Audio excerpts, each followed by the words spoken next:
Assalamualaikum warahmatullahi wabarakatuh. Apa kabarnya pagi hari ini? Waalaikumsalam. Makasih Pak, kabar baik. Baik Pak, kali ini kita akan melakukan pra-observasi kegiatan supervisi Bapak di kelas nanti ya. Untuk itu akan saya jelaskan apa-apa nanti yang akan dikembangkan dalam kelas. Kira-kira kelas mana yang akan Bapak lakukan? Kelas 81 Pak. Oh, kelas 81 ya Pak. Kira-kira waktunya kapan ya Bapak ya? Insya Allah kalau kegiatan bulan Agustus Pak. Baiklah Pak, jadi kita sepakati saja untuk hari ini kapan waktunya, berarti bulan Agustus dari kegiatan observasi di kelas Bapak nanti ya.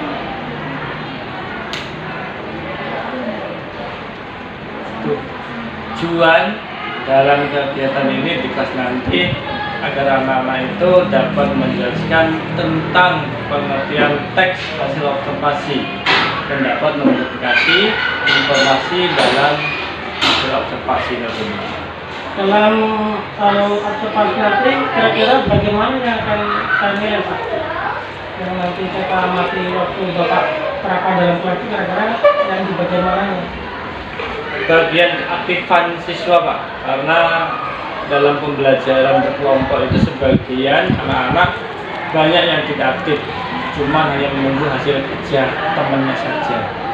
Oh iya Pak, baiklah, berarti tentang keaktifan siswa ya Pak yang akan saya amati Pak ya. Ya, rencananya strateginya kooperatif Pak. Karena di sini dengan berkelompok tutor banyaknya, jadi anak bisa menjadi aktif, akan digabung dengan anak yang kurang aktif Pak, sehingga mereka semua dapat menjadi aktif berkelompok.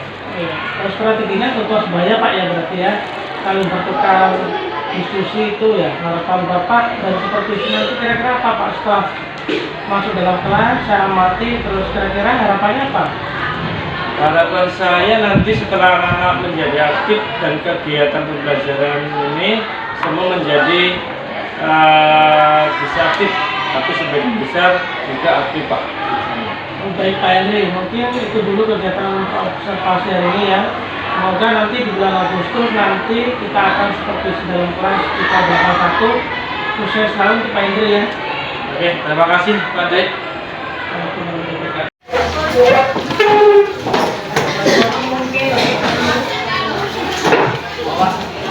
Mulai ya. Betul-betul ya.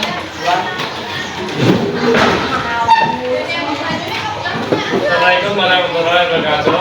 Waalaikumsalam warahmatullahi wabarakatuh. Untuk memulai pembelajaran hari ini, baiknya kita berdoa terlebih dahulu. Silakan untuk ketua kelas untuk memimpin doanya terlebih dahulu. Berdoa dimulai.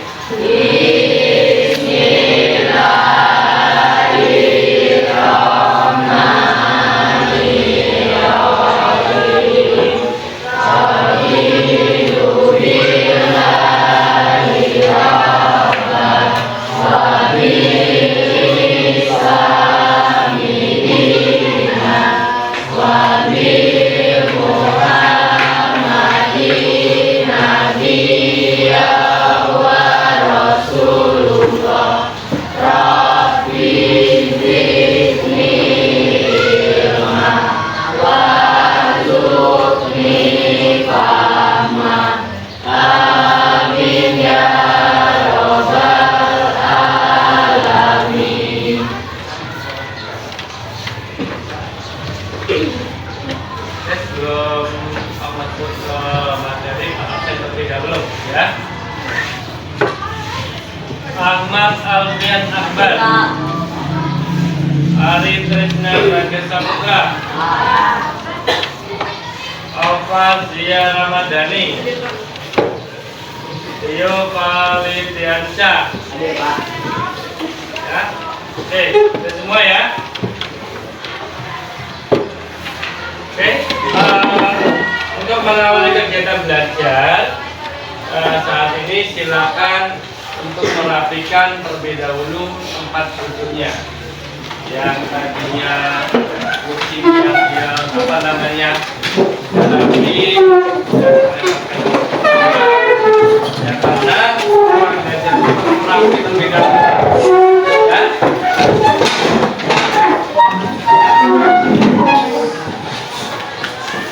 Ya, oke.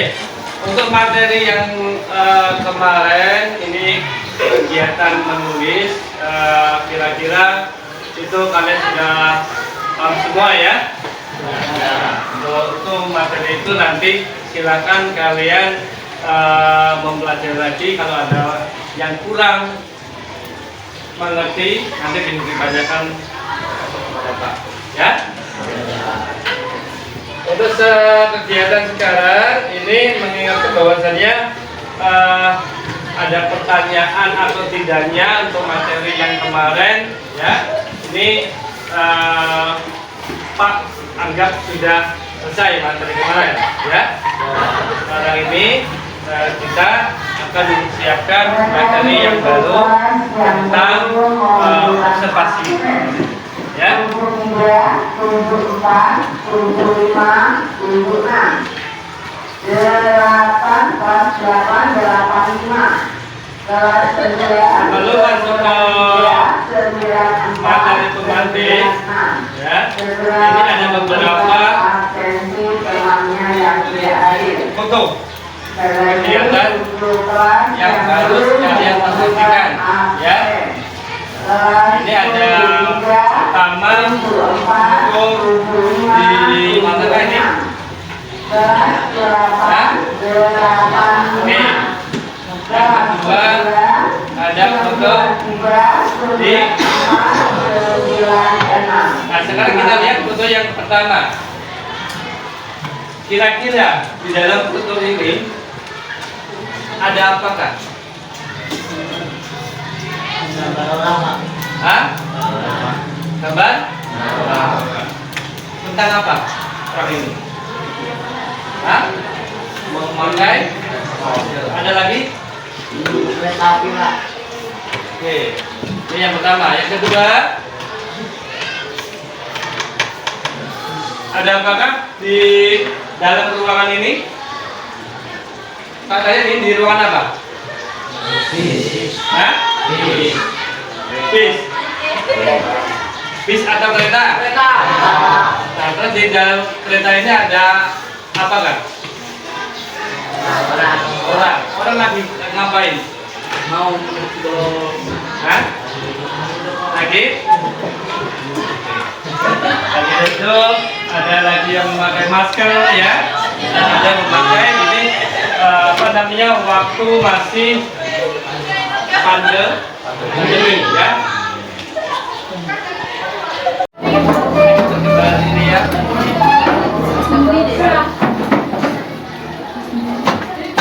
Oke. Di sebelahnya nggak apa-apa. Kalau yang sini, yang sini. Tutupan ya. Beda. Yang anu ya, urusan aja ya. Oke. Ya.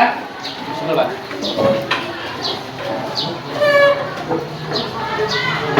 Silakan diteruskan ya. Yuk. Terus. Ikuti.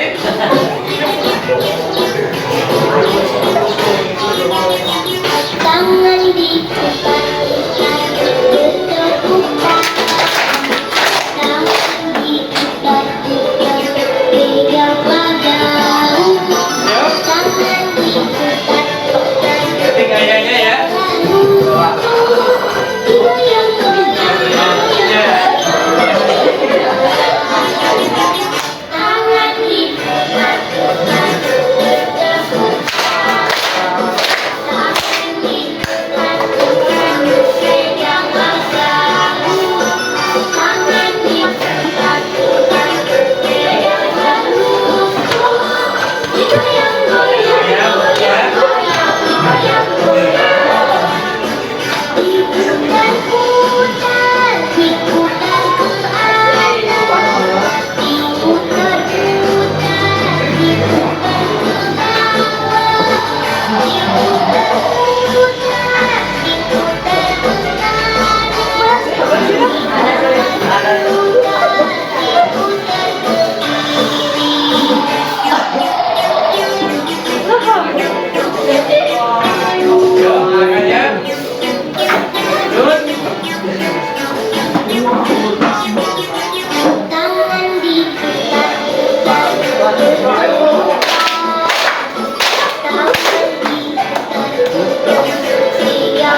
sekarang tadi kita sudah melihat dari sebuah foto ya, yang video yang kalau perhatikan. Nah sekarang kita lihat yang pertama, manfaat mempelajari teks hasil observasi yang setelah yang harus kamu perhatikan ya. Manfaatnya apa?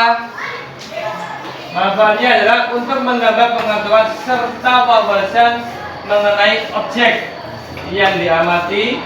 Selanjutnya untuk memecahkan suatu persoalan dari hasil pengamatan yang dilakukan.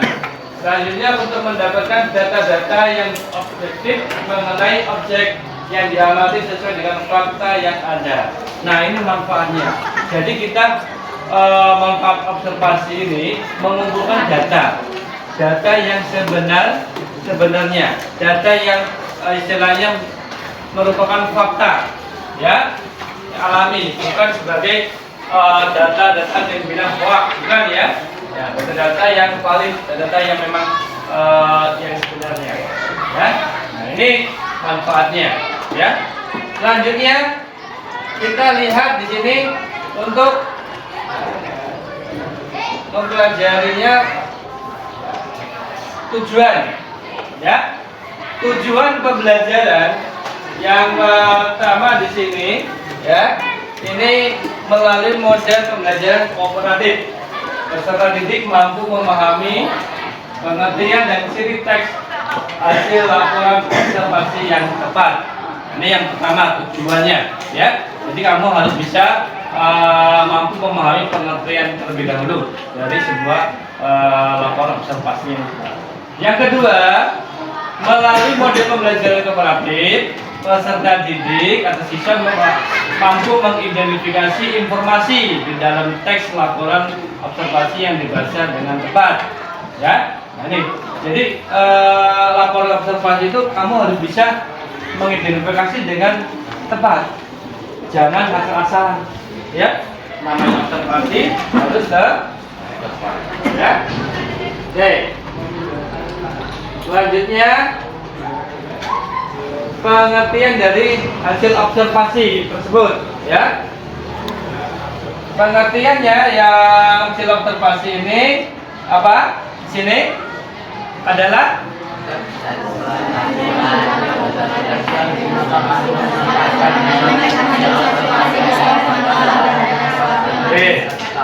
teks yang digunakan menyampaikan observasi atau pengamatan terhadap suatu yang di sekitar kita.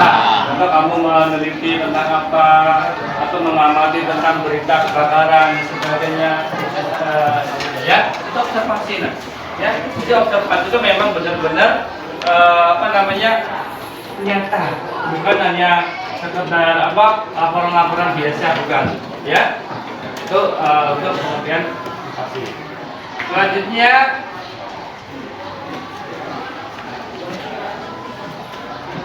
ciri laporan observasi yang harus kalian perhatikan di sini, ya.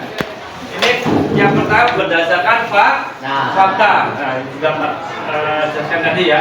Ini berdasarkan fakta. Jangan kamu mengada-ngada, ya. Kalau mengada-ngada biasanya nanti kalau semuanya diminta datanya nggak jelas. Nah, kalau sudah fakta, berarti observasi datanya harus jelas. Oke. Yang kedua, laporan bersifat objektif, ya. Nah, laporan bersifat objektif. Terus yang ketiga, laporan hasil harus ditulis lengkap dengan sempurna. Nah, ini laporan harus sempurna. Kalau kamu tadi mengobservasi dengan fakta yang jelas, berarti data-data itu harus sempurna dan jelas, ya. Yang keempat, tidak menyimpang dari moral yang tidak baik seperti propaganda, pemihakan atau penuduhan dan atau prasangka yang buruk. Jadi kalau observasi itu kamu nggak usah berprasangka dengan orang yang jelek, tapi sifatnya positif, ya.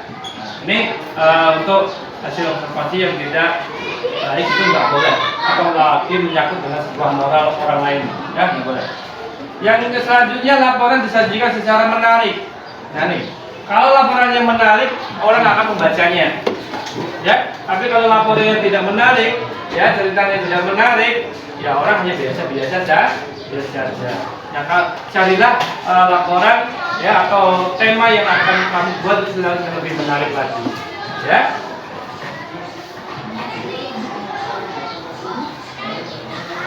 Oke. Nah dari sini yang sudah Pak pelajari yang Bapak jelaskan tadi, inilah dari manfaat, tujuan dan pengertian dari sebuah observasi. Ya, kira-kira sampai di sini paham? Paham semua? Oke. Ya. Oke. Untuk selanjutnya, ya kita membagi sebuah kelompok. Ya, di sini Pak minta kelompok dibagi menjadi 5. Ya, nah, silakan bentuk kelompok 5. Nanti akan ada sebuah materi. Oke, silakan. Oke, untuk selanjutnya silakan kalian buka di halaman 15. Ya. Untuk tugas kelompok silakan buka di halaman 15. Nah, di situ ada laporan observasi tentang sepeda motor di Indonesia. Teksnya itu di halaman 12. Nah, ya, itu di halaman 12 teksnya. Silakan kalian cari ya berdasarkan tugas yang ada di halaman 15. 15-nya. Nah, ya. Nah, itu silakan kalian cari berdasarkan 2 teks ya. Paham? Oke, silakan secara kelompok untuk mencari tugas tersebut. Siap.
Dapat?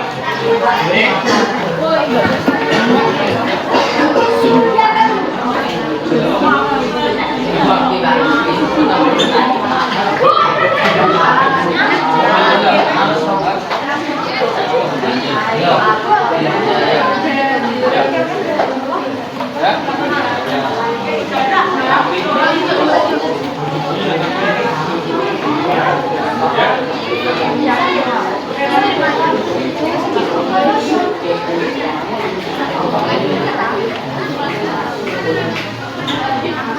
Jangan cari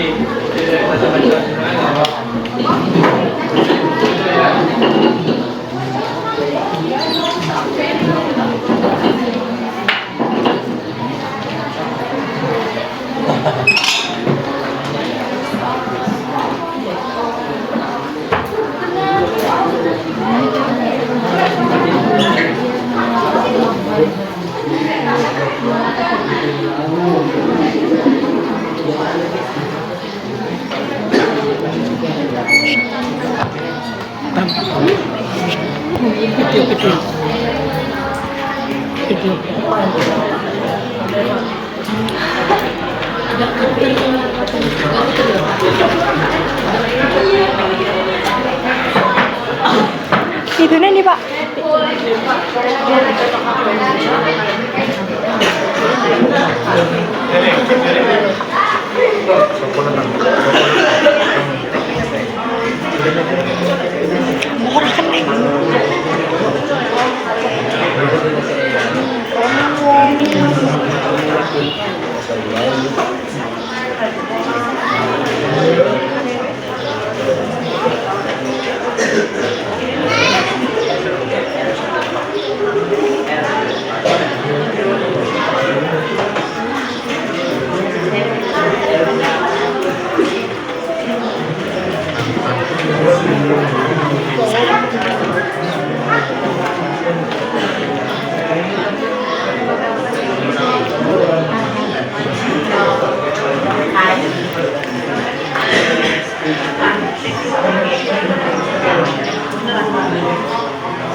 Oke,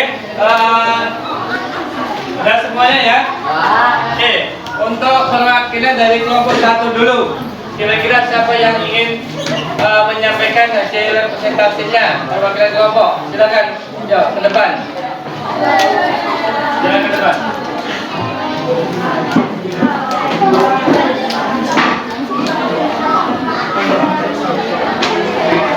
Ya, yang lain tolong didengarkan ya.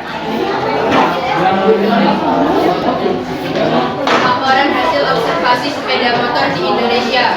Ajukan pertanyaan, apa yang paling banyak dibahas dalam tulisan tersebut? Jawabannya adalah ojek online. Perhatikan judulnya, sepeda motor di Indonesia. Perhatikan hal yang dibahas dalam paragraf pertama dan terakhir. Pada paragraf pertama membahas jalan di Indonesia yang ramai dengan sepeda motor. Paragraf terakhir membahas ojek online yang merupakan alat transportasi menggunakan sepeda motor dan aplikasi khusus dalam menerima pesanan. Perhatikan kata-kata yang paling sering muncul, alat transportasi. Amati peristiwa yang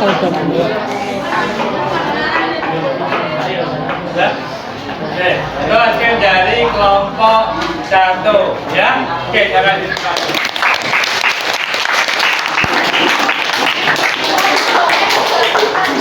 Dan selanjutnya perwakilan dari kelompok 2, silakan hasilnya dipresentasikan ke depan.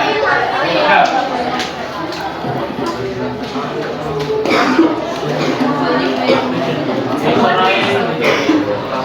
Yang lain tolong dengarkan teman-teman ya. Ajukan pertanyaan apa yang paling banyak dibahas dalam tulisan tersebut. Yang paling banyak dibahas dalam tulisan tersebut adalah tentang motor. Perhatikan judulnya. Judulnya adalah sepeda motor di Indonesia. Perhatikan hal yang dibahas dalam paragraf pertama dan terakhir. Paragraf pertama menyampaikan sebagai alat transportasi. Paragraf terakhir membahas ojek. Perhatikan kata-kata yang paling sering muncul. Kata-kata yang sering muncul adalah sepeda motor. Amati peristiwanya yang paling sering dibahas. Ojek konvensional biasanya disebut ojol. Amati petunjuk gambar. Petunjuk gambar berbagai sepeda motor. Nah, oke, ya itulah hasil dari kelompok 2. Kasih tepuk tangan dulu.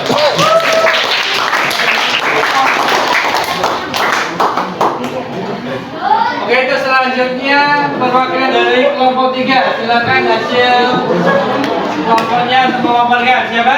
Oke, yuk, silakan dicoba.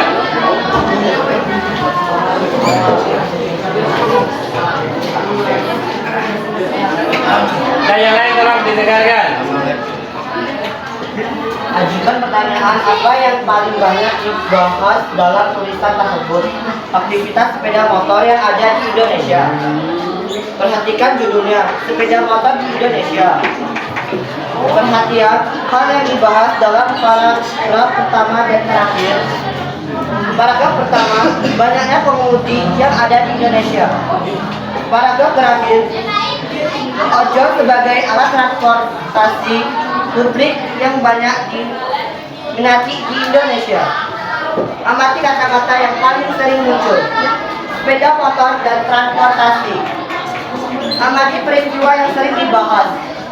Transportasi yang ada di Indonesia.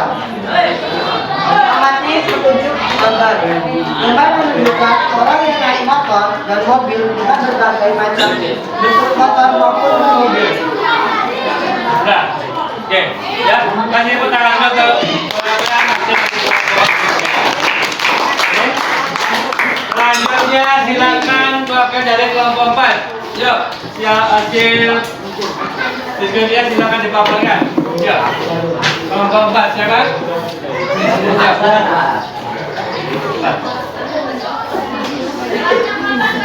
Undang-Undang di Indonesia. Ajukan pertanyaan, apa yang paling banyak dibahas dalam tulisan tersebut tentang sepeda motor yang digunakan oleh masyarakat Indonesia. Perhatikan judul sepeda motor di Indonesia. Perhatikan hal yang dibahas dalam rangkap pertama dan terakhir. Rangkap pertama sebagai dasar jalan di Indonesia apa yang menggunakan sepeda motor. Rangkap terakhir sepeda motor bukan digunakan sebagai alat transportasi. Karena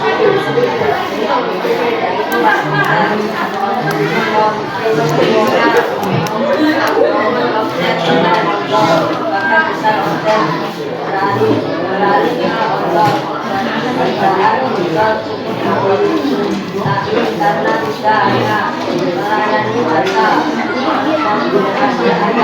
tetapi juga melayani jasa di sana digunakan belajar dan lain-lain. Kaitan dalam kata yang paling sering muncul sepeda motor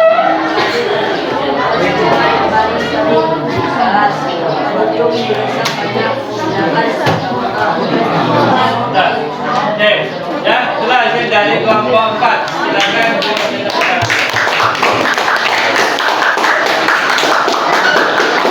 Ya, itulah tadi hasil dari sebuah kelompok yang telah kalian jaga. Nah, sekarang untuk pesannya, ya, dalam sebuah materi yang sudah Pak berikan tadi, kira-kira siapa yang ingin mengasihkan untuk pesannya? Dari kelompok 1 ada? Ada? Oke, silakan kasih pesannya kepada. Bagian hasil observasi. Teks laporan hasil observasi adalah teks yang digunakan untuk menyampaikan hasil observasi atau pengamatan terhadap sesuatu yang ada di sekitar kita. Betul, pengertian dari sebuah observasi. Oke, ya itu pesannya ya. Nah, selanjutnya ada lagi untuk pesannya. Oke, ya kelompok 2, silakan dibaca apa pesannya selain tadi pengertian. Ciri laporan hasil observasi. 1. Berdasarkan fakta. 2. Laporan bersifat objektif. 3. Laporan hasil harus ditulis lengkap dan sempurna. 4. Tidak menyimpan garis moral yang tidak baik. 5. Laporan disajikan secara menarik. Menarik. Oke, ya.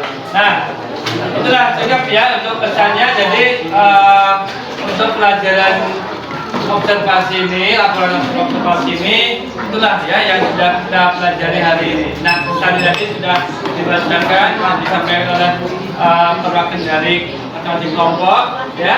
Nah, sampai disitulah pelajaran kita untuk laporan hasil observasi. Ya, sampai di sini semua paham? Nah, untuk materi yang selanjutnya nanti silakan kalian buatlah sebuah pengamatan ya, tentang hasil observasi.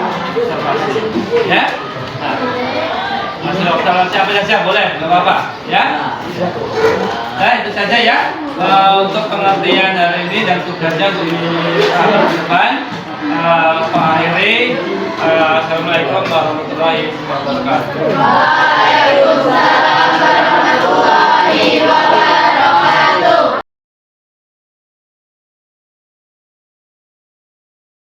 Wabarakatuh, Pak Hendri. Ya maaf mengganggu waktunya sebentar. Seperti yang kemarin saya observasi, yang kemarin kan Bapak Hendri sudah praktek di kelas, sudah memberi di sana. Saya lihat itu pembelajaran Pak Hendri cukup baik, untuk penyampaiannya juga sudah baik, untuk hasilnya juga masuk ya kerja diferensiasi. Kalau menurut Bapak Hendri, kira-kira hambatan apa yang ada dalam kelas waktu kelas kemarin? Oke, terima kasih Pak Tuli untuk pertanyaannya. Untuk penghambatan sebenarnya ya ada, karena setiap siswa ini kadang-kadang pola pikirnya beda-beda. Nah, jadi yang jadi kendala ini ketika untuk berkelompok. Nah, berkelompok ini biasanya anak-anak kan prinsipnya pola pikirnya beda-beda.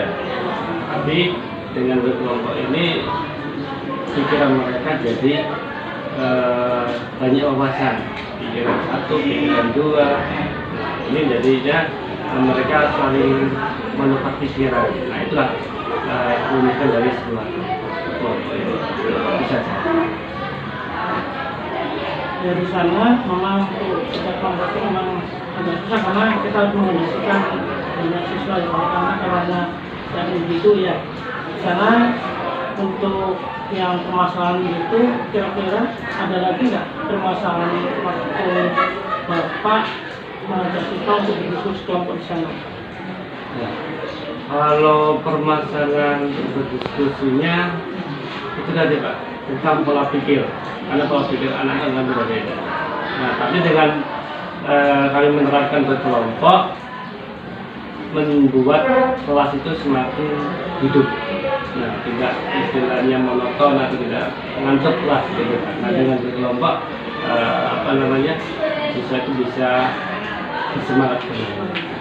Pada suasana berkelompok itu kan mereka pasti akan banyak kegiatan sana, tapi mungkin karena ada metode yang baru yang mungkin mereka baru tahu dari Bapak ngajar, mungkin mereka banyak melakukan hal-hal yang kira-kira membuat kita agak kewalahan Pak ya, karena mungkin ada yang satu kelompok ini ada yang aktif atau tidak aktif, mungkin ada yang di sana di sini. Nah, menurut Bapak kira-kira perasaan anak-anak pada waktu di kelompok itu seperti apa? Perasaan mereka? Ya. Perasaan mereka sebenarnya senang. Karena mengapa? Karena di sini mereka membuat suatu kelompok dengan bertukar pikiran, bekerja sama, ya, dan saling untuk mengetahui sebuah pengetahuan yang baru. Nah, itu. Ya, itu luar biasa ya Pak ya. Untuk menurut saya semua yang menyangkut pada FFP ini sudah Bapak kuasai semua di sana.